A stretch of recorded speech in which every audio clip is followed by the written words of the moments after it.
Greetings, grade 28 facilitators. Welcome back. I hope you're ready for week 8.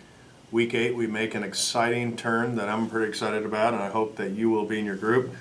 We've been looking at law and gospel for 7 weeks and kind of how to define it, how to look for it, and how God uses it in different ways in our lives and in the lives of those that we observe in Scripture. So, lessons 8, 9, and 10 are going to be kind of where the rubber meets the road gatherings. So we're going to look at texts, 2 texts in each week, and you're going to go through and try to answer some law gospel questions as it relates to the text. Okay?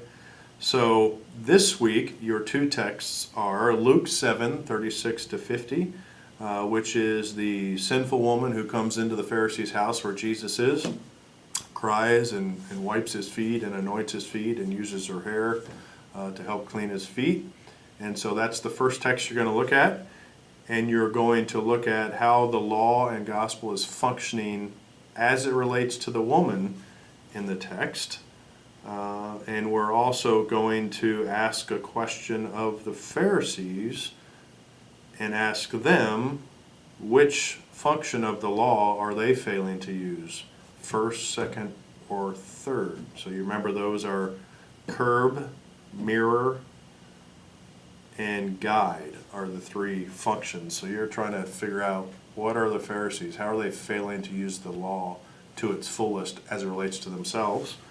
And then we're going to ask the question, does Jesus apply law or gospel to the woman, and why one over the other? So very practical.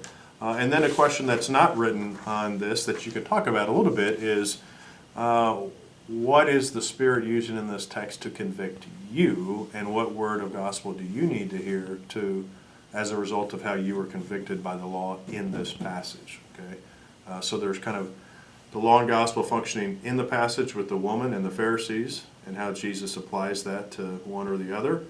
And then there's the application law aspect to it. So I don't have any questions about the application part, but I think you guys can talk through that and say what really hit you or struck you. Okay? Next text, John 8, woman caught in adultery. And here the opening question of this section is, what is required of you if you are able to exercise or carry out a punishment on someone according to your judgment of them and their sin, according to Jesus? Okay, so if you're going to carry out the punishment and the judgment, what is Jesus' expectation placed on you for that? Okay, and it's answered in the text.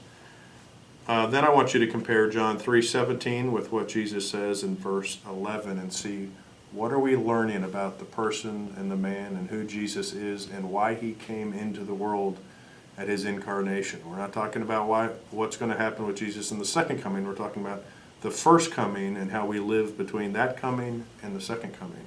Okay, so what is Jesus' primary function between those periods? Okay, what use of the law is Jesus' closing words to the woman at the end of verse 11? Okay, so you're going to ask, is that a first or second or third use of the law? Then there's a prayer for you all to pray together, and you'll be done. So I hope this will create some good dialogue. This is really how we would hope maybe someone would begin to approach a reading personally on their own, is that they would be thinking in these ways of what's the law, what's the gospel, how is the Spirit using those and applying them to me also. All right, have a good week, and we'll see you next week for lesson 9.